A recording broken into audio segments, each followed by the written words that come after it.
Nar kremi yapıyoruz bugün. Çok güzel bir krem yapacağız. Böyle rengi de efsane, etkisi de efsane. Çok güzel bir krem.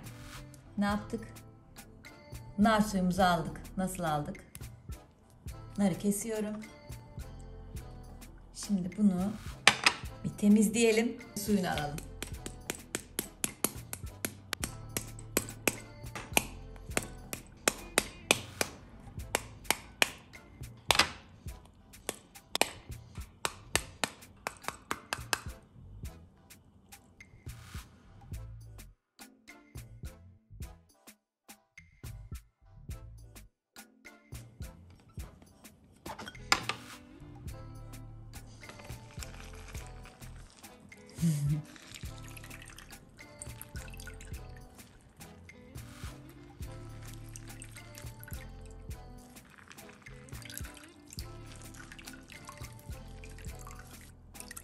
Nar suyunu görüyorsunuz.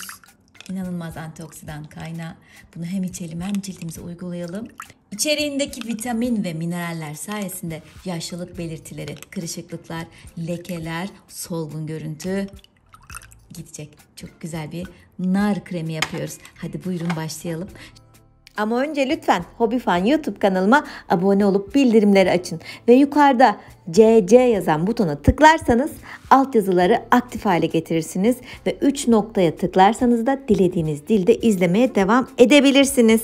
Şöyle 2 yemek kaşığı nar suyumdan aldım.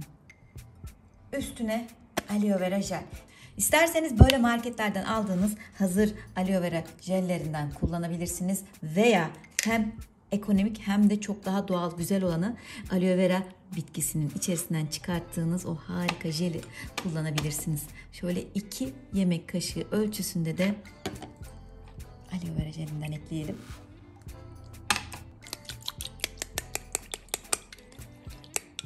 Renge bak, efsane bir renk oldu. Böyle yüzünüze sürdüğünüzde de hafif allık varmış gibi daha taze görünen bir cildiniz olacak arkadaşlar. Renk leke yapmıyor. Gönül rahatlığıyla kullanabilirsiniz. Hafif bir böyle tazelik, canlılık gelecek sadece cildinize. İstediğimizde zaten bu. O yüzden doğru yoldayız. Devam. Biraz daha karıştıracağım ama bunun içerisine birkaç küçük ekleme yapalım. Ne yapalım? Gliserin ilave edelim arkadaşlar. Yarım yemek kaşığı gliserin. E vitamini hem kremin ömrünü uzatan hem de kırışıklıkları açmamızda en çok fayda sağlayan ürünlerden birisi E vitamini.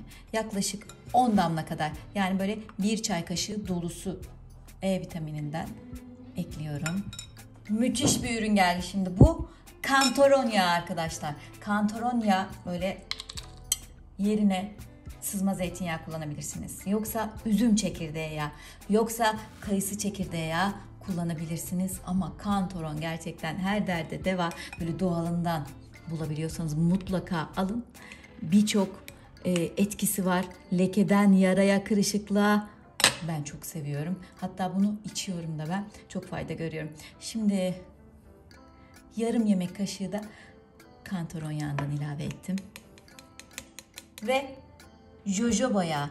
Cilt dokumuzdaki yağ en yakın olan yağlardan birisi bu arkadaşlar. O yüzden cildinize yağlandırma problemi oluşturmadan nem kazandıran, kuruluk probleminin önüne geçen, kırışıklıkları açan çok güzel bir yağ. Var ise böyle yarım yemek kaşığı, çok fazla kullanmayacağım, 15 damla kadar yeterli, jojoba yağından ilave edin. Yoksa kullanmak zorunda değilsiniz bunu.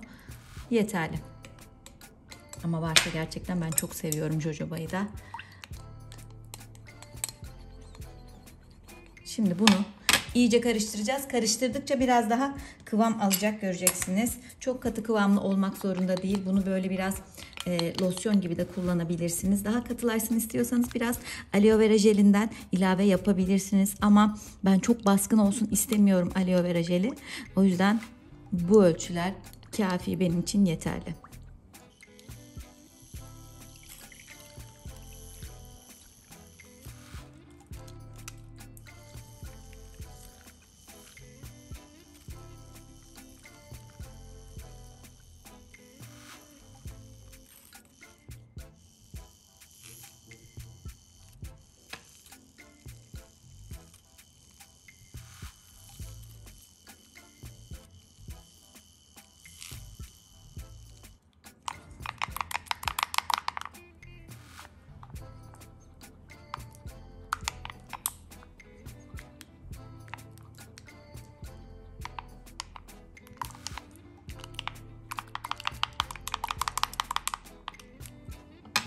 Krem hazır. Bunu temiz cam bir kaba aktaralım ve uygulamaya geçelim.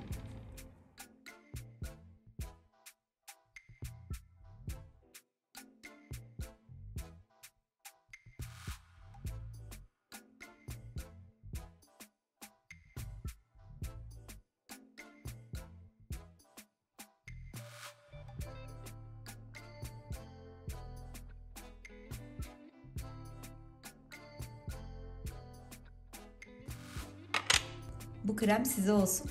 Bu da sevdiğiniz bir dostunuz illaki vardır. Bu da ona olsun. Hediye edin. Eminim çok seveceklerdir, sevineceklerdir, fayda göreceklerdir. Kendi emeğinizi verdiğiniz, kendiniz yaptığınız, arkadaşınıza şöyle küçük de bir not, güzelliğine güzellik kat diye yazıp verseniz çok bence müthiş olur. Ben olsam çok sevinirim. Bunları buzdolabında 3 haftaya yakın muhafaza edebiliyorum. Bir sabah, bir akşam kullanıyorum ve çok daha sıkı görünen, çok daha taze, genç, lekesiz, pürüzsüz bir cilde nar kremiyle bu şekilde kavuşuyorum. Umarım hoşunuza gitmiştir. Buraya kadar izlediyseniz bir beğeni atarsınız. Hobifan YouTube kanalıma hepinizi bekliyorum. Kendinize çok iyi bakın. Hoşçakalın.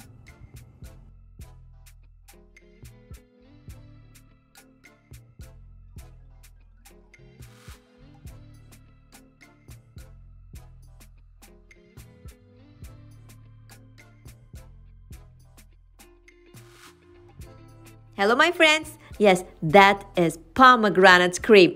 I have made a perfect anti-aging homemade cream that it really tightened my face very quickly and helped me to get rid of blemishes and spots, especially dark spots, sunspots on your face. You can remove all these skin problems by doing this perfect pomegranate cream.